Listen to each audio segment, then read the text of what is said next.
Yo creo que sería mejor que ella se mantenga, pero ¿y por qué tiene que llamarse como ya no se llama? O sea, insólito, porque a fin de cuentas cuando vaya al hospital va a tener que llamarse como realmente se llama. Cuando vaya a buscar seguro social, pues no sé.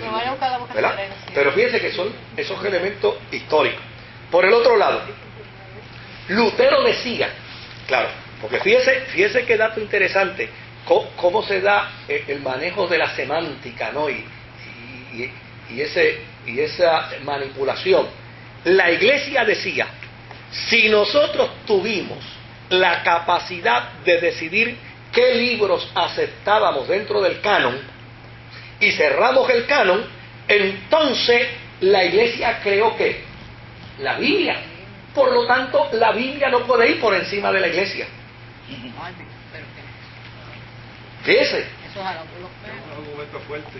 Ay, eso jalado por los pelos. Alado por los pelos, ahora que usted y yo tenemos el conocimiento, pero para un hombre del siglo XV, eso tenía un sentido bien claro. Si la Iglesia por 15 años, es más, la Iglesia decidió qué libros entraban en la Biblia, como ahora los libros que la Iglesia decidió que entraran a la Biblia, ahora le van a decir a la Iglesia lo que tiene que hacer. La van a gobernar. Por eso es reforma. Por eso es una transformación drástica. O sea, y obviamente si llegan a agajar a Lutero, óigame, consejos no le iban a dar, lo iban a matar.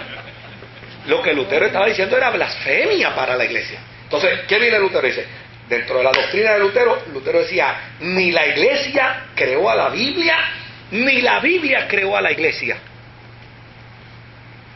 El Evangelio creó la Biblia y creó a la Iglesia. O sea, esa es su doctrina. Eso fue lo que él empezó a enseñar. El Evangelio. ¿Por qué razón? Porque para Lutero, el Evangelio estaba retratado en el Antiguo Testamento. Y como consecuencia del cumplimiento del Antiguo Testamento, vino el Evangelio. Por lo tanto, el Nuevo Testamento es producto ¿de qué? Del Evangelio. Por lo tanto, la conclusión doctrinal de Lutero es, mire, déjense de ese cuento. Ustedes no gobiernan la Biblia los gobierna a ustedes. Y los gobiernan porque la Biblia contiene, no porque es Biblia, sino porque contiene el Evangelio. No se olviden que Lutero primero se hizo abogado, antes de ser doctor en teología. Había algo de eso, había algo de eso. Entonces, desde luego, ¿qué pretende decirle Lutero a la Iglesia en su doctrina? Que la autoridad final no es ni del Papa, ni es de la Biblia, es del Evangelio. ¿Qué Evangelio? El que enseñó Jesús. ¿Qué Evangelio? El que enseñaron los apóstoles. ¿Qué Evangelio? El que enseñó Pablo. Cuando Lutero compara el Evangelio que enseñó Jesús, los apóstoles y Pablo frente a las tradiciones que enseña la Iglesia, le dice, mire a ver dónde está la verdad. Entonces confrontaba, oiga, lo que Lutero creó fue una revolución religiosa. De hecho, ahorita vamos a ver unas cositas más interesantes dentro de ese proceso, porque Lutero era alemán, pero el primero que quería acabar con Lutero era el emperador. Lo vimos en la película, el emperador de Alemania, porque el emperador de Alemania, Carlos V, era católico por convicción y entendía que todo lo que Lutero estaba planteando atentaba contra la Iglesia. Y él es un hombre de institución. Por lo tanto, ¿qué es lo mejor? Lo mejor es acabar con este tipo. Este tipo nos está creando problemas. Vamos a liquidarlo. Pero vamos a ver cómo Dios empezó a trabajar con la historia y qué circunstancias empezaron a hacer. Ya mismito llegamos ahí. Ahora, fíjense que para Lutero su doctrina es que el Evangelio es la autoridad final. ¿Qué dice Cristo? Olvídate lo que dice la Iglesia, olvídate lo que dice el Papa, olvídate lo que dice la tradición. ¿Qué dice Cristo? ¿Qué dicen los apóstoles de la Iglesia? ¿Qué dice Pablo? Ahora bien, para Lutero, puesto que la Biblia da un testimonio fidedigno del Evangelio, entonces la Biblia tiene autoridad por encima de la Iglesia. Y tiene autoridad, como él lo decía, por encima de la tradición corrompida del Papa. Porque Lutero, cuando le daba coraje, decía las cosas de manera altisonante. Y decía, tú, Papa, eres un corrupto. Y la Biblia va por encima de tu corrupción y de la tradición corrupta que tú representas. O sea, Lutero tenía claridad en lo que iba a decir. Pero la tradición a que ellos se referían no era en relación al pueblo, no a la iglesia. ¿Ah? La tradición a que se referían ellos La tradición de la era del iglesia. pueblo, no de la No. iglesia. No de la iglesia. Era la tradición de la iglesia. Lo que pasa es que la tradición de la iglesia es el resultado de la ignorancia del pueblo. Fue el pueblo el que fue sobreponiendo sobre la base doctrinal de la iglesia un sinnúmero de tradiciones. Exacto. Entonces, desde luego, esas tradiciones, lo que hacía la iglesia era, las dejaba, y obviamente, si la iglesia no las censura, si la iglesia no educa, si la iglesia no enseña, pues obviamente la gente la sigue, ¿qué? La sigue afirmando. Pero a la iglesia le convenía mucho.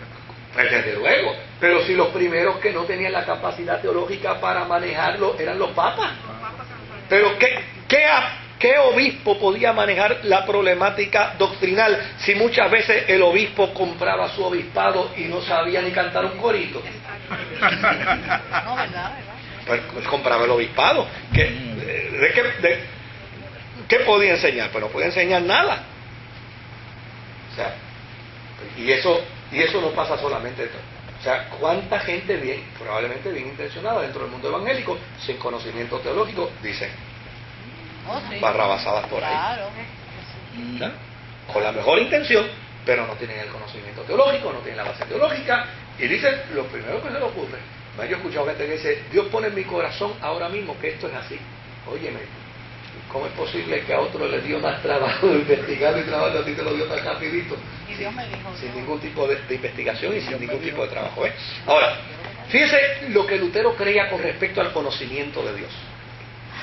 Lutero concuerda con buena parte de la teología tradicional, es decir, con respecto al conocimiento de Dios, al afirmar que es posible conocer de Dios por los medios racionales, es decir, conocer de Dios por la filosofía o conocer de Dios por la naturaleza. Lutero dice, sí, el hombre puede conocer de Dios, a través de la filosofía y a través de la naturaleza. Pero el verdadero conocimiento de Dios no se adquiere a base de la filosofía, ni a base de la naturaleza. El verdadero conocimiento de Dios puede advenir como resultado de dos fuentes. A la primera le llama la teología de la gloria, y es un planteamiento superlativo de Dios como resultado de ver en Él un ser supremo, pero con unos planteamientos de una inferencia personal. O sea, la teología de la gloria puede muy bien ser hoy, para dar un ejemplo, la teología de la gloria puede ser muy bien hoy el concepto de la doctrina de la prosperidad. Eso es una teología de la gloria, donde para yo ser próspero tengo que decir que Dios es rico, que Dios es un rey, y si Él es un rey, ¿yo soy qué? Un príncipe. Entonces, desde luego, ¿cómo yo visualizo a Dios si es un rey? Bueno, con riqueza, con poder. Ok.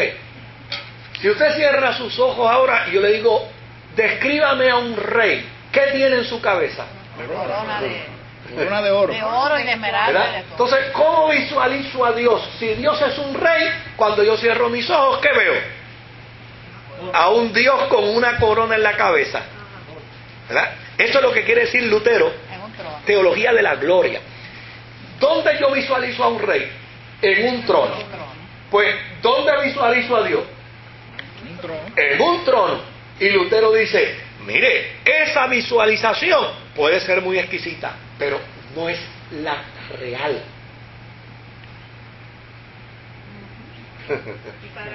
¿Y dónde lo puso? Ah, ahí es que vamos. La doctrina de Lutero es la teología de la cruz. Es la teología de la cruz.